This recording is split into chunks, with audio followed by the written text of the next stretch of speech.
Pri tvorbe tohto videa nastali určité udalosti.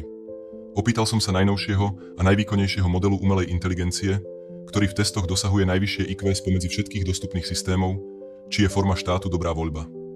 Odpoveď bola jednoznačná. Nie. Následne som požiadal o podrobné vysvetlenie všetkých aspektov, prečo je takýto systém podľa nej chybný. AI detailne popísala viacero problémov, pričom ako najzásadnejší označila centralizáciu a monopol moci. Umelá inteligencia zároveň vytvorila presný návod, ako efektívne postupovať pri tvorbe videa na YouTube. Súčasťou odpovede bol aj detailný opis toho, ako by mohla vyzerať slobodná spoločnosť, postavená na decentralizácii, spravodlivom rozdelení moci a zdrojov, bez akejkoľvek centralizovanej autority. Pri spätnom prezeraní histórie som však zistil niečo znepokojujúce.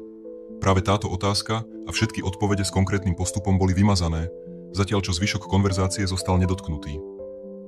Platforma AI tak odstránila tie časti, ktoré sa priamo týkali návrhu na decentralizovanú, slobodnú a spravodlivú spoločnosť. Otázka teda znie: máme žiť v klamstve, alebo si naozaj nezaslúžime žiť slobodne?